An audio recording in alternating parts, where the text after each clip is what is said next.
Okay, everybody, so we are back again this week and we are doing an In Her Voice podcast with a twist again because you guys know me most. Also, guys, please be sure to like the page on Facebook.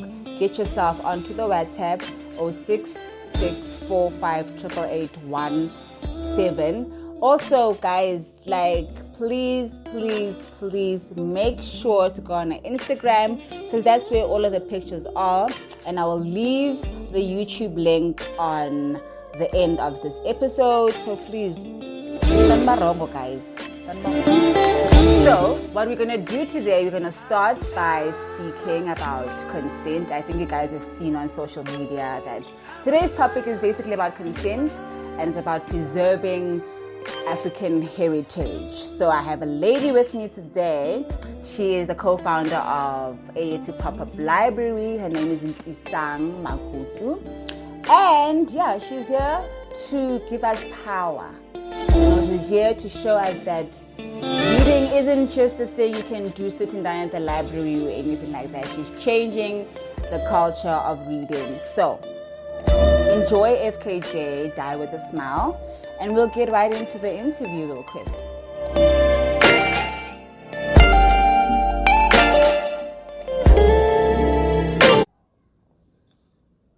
Okay, so we are back, obviously. But today's topic is something that has been at the forefront of a lot of social media engagements. It's been a forefront, and it's been a scary thing for guys to try and understand, and it's a scary thing for girls to try and clarify because it's a very tricky situation. It's very intricate. It's very intricate, this consent situation. So let's start by defining what consent is. This is relative to sex, guys. Like sexual consent, when you guys are about to engage, there needs to be a verbal confirmation that that you are doing with this other partner of yours is something that you are given permission to do. Because consent these days it's one of the deal breakers, I could say. It's the make or break for rape cases, because I've seen a rape case recently in the Joburg High Court where, when you guys are texting each other, the day before or the night before or the night of, you guys, meeting up and whatnot, and she's giving you the vibes and she's giving her consent via text. They're saying, okay, the text you guys do, like, I'm going to come over and you're going to do this and that. That part of the consent was given over text. Then the following day they meet up, they do the things, only to establish, or only for the following day, this lady to open a rape case against this person. And when this rape case is unfolding, when you look at the facts, you say, okay, well, consent was given via text. But on that day, apparently, allegedly, because I have to say that, but apparently and allegedly, that day, consent was not verbally given. So if consent is not verbally given by that person, it is automatically considered a sexual assault or a rape. That's it. Like, if you don't get a yes, I don't think this should be very hard for guys to understand. It shouldn't be hard for guys to understand that if she hasn't said yes, then it's a no-go. Like, how in your mind do you continue to do something that you don't have permission to do? I understand on social media, I tagged a friend of mine, the same friend I was trying to explain what consent is, and I told them that it has to be verbal. There has to be a communicated thing between both people. It can't be implied. Consent can never be implied. Just because she's there in the room with you, just because she's taken off her clothes, just because she's laying on the bed, that is not consent, ladies and gentlemen. Until you have consent and you ask her that this is what you guys want to do, and I'm about to put it in, is it okay? That's what consent is. And for you guys to continue to do things you guys don't have permission to do is wrong. It's rape. And even if this guy was trying to defend his behavior, and it's very tricky, this one, because even when you are sleeping next to your girlfriend, you know what I'm saying, it's that time of the night, like 3 a.m., and she's half sleeping, and you feel on your girl a bit, but she has to be conscious. She has to be up. She has to say, yes, we can have sex. She has to be. Also, please remember that consent is not a yes when she is out of her mind drunk. It's not a yes when she's out of her mind, like high on something. It's not a yes because she's dressed like what she's dressed. It's not a yes because she's in your room. It's a yes when she says, yes, it's okay for us to do this. Whether she's drunk, whether she's high, whatever the situation may be, you guys need to check for consent every single time. And I was having this conversation. This guy is like, okay, well, when you're coming into a guy's room, what you're going to do. If you're going to be in a room with a guy alone, you must expect 1, 2, and 3 to happen. I was like, excuse me for coming to visit a man and expect him not to sexualize me and to start thinking about sex and what he can do with me. And worse, for him to forcefully do that. I don't think anyone comes to anyone's room to get raped. Do you come to anyone's room? Do you visit anyone in this campus and go to their room? Like, you know what? Today, I want to get raped. So, I mean, it's not a tricky situation, to be honest. But if guys would just understand that you can't live the life that we've been living, guys. We can't. It's a very volatile time in South Africa.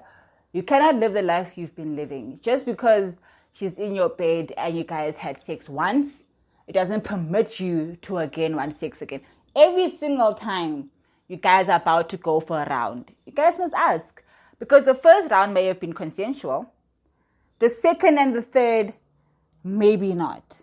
So you need to be very conscious about the things you're doing. And I was just telling Ntesang that I was with a friend of mine. Yes, a friend of mine the other day. And the fact that he kept checking for consent, kept checking if I was comfortable being in a space alone with him. Like, never mind us going any further. But the fact that he checked if I was comfortable being in a room alone with him, that is something you guys need to start thinking about. You guys stop thinking entitled-minded. You guys need to start thinking that, okay, this is not my body, and just because I've had it once doesn't permit me to continue to have it. And just because she is drunk and cannot give me a solid yes, it is not a solid yes, guys. I don't know how much more simple I can make this, my lord. If it's not a strict yes, then it was a no. Simple as that. If you didn't want to open her legs and you forcefully opened them and inserted your situation, it's rape. If she didn't want to sleep with you and you kick her out of your apartment or whatever in the middle of the night just because she don't want to sleep with you, and then she goes back just because she doesn't want to walk around or be alone in the middle of the night, because you guys do that. You guys, just because we don't want to sleep with you, guys will kick us out of your place at 3 a.m. and tell us to find our own way home. And if she goes back to you and sleeps with you, understand that you've coerced a human being into having sex with you. And rape is the coercion of someone to have sex with you. So, and I feel like we've been walking amongst and living around and in the lives of rapists for a very, very long time. Like, it's ridiculous how many guys are rapists and they don't even know it themselves. They themselves don't know that they're rapists because of the way they've been acting, how forceful they are and how entitled they seem to be.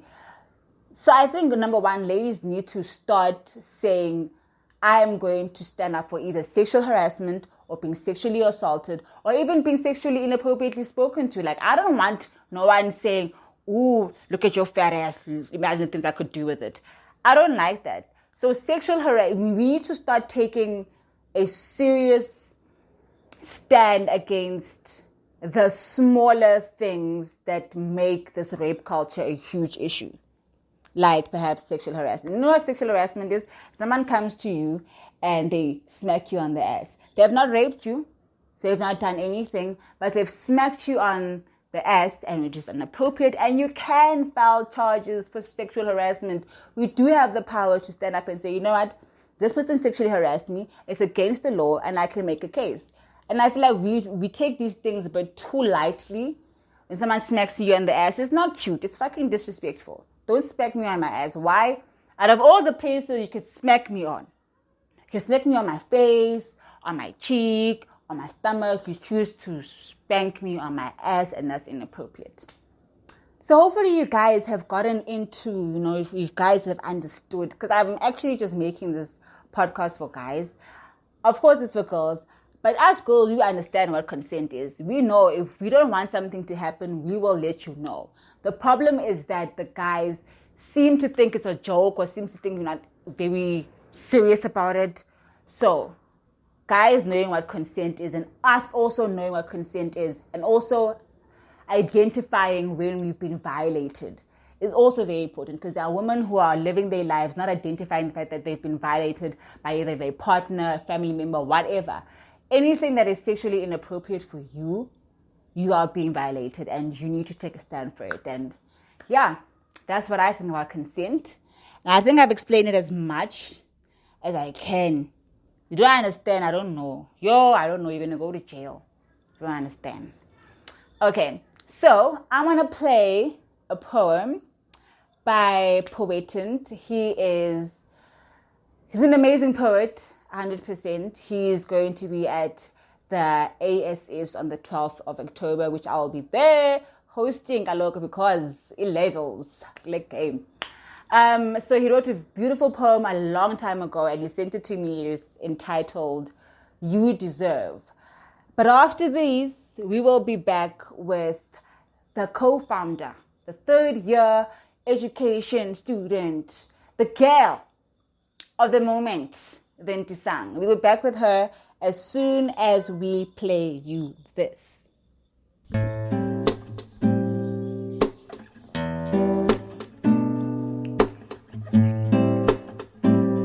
Poetant. You deserve. You deserve.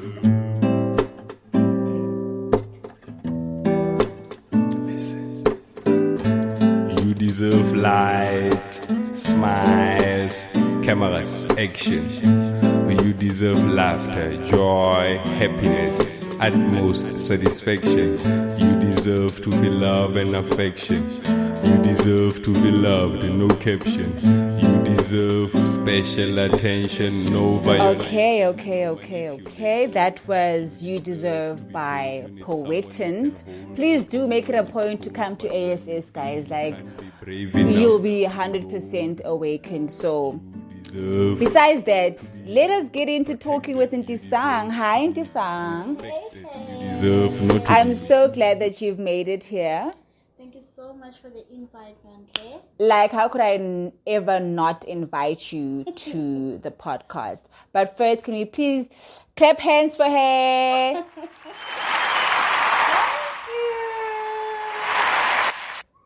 I'm clapping hands for her because she just finished doing the third pop-up library in Kimberley. And it was successful. I was there. I can't wait for you guys to hear all about it. And yeah, this is a great initiative by her, and I want you guys to, hear what she has to say. Obviously, this episode is going to be in 2 parts, so please, when you're done with this one, get the link for the following one. It's in 2 parts, guys. Like, don't be that person that only listens to one part of the interview. Don't be that guy. So, Ntesang, welcome to the show, honey. Thank you so much, Mantle. Let me first greet the listeners and a big shout out to my partner in literacy, Thabo Bate, as well as all the directors of Eyethu, the volunteers, the visitors, people. We are nothing without you. I don't want to lie. Hence, I always say that we are everything with our community members, because Eyethu, like the name says, it is ours. It belongs to each and every member or citizen of this beautiful city. And I see now that we are attracting people from other cities. So it is for the nation, guys. Remember, a reading nation is a leading nation.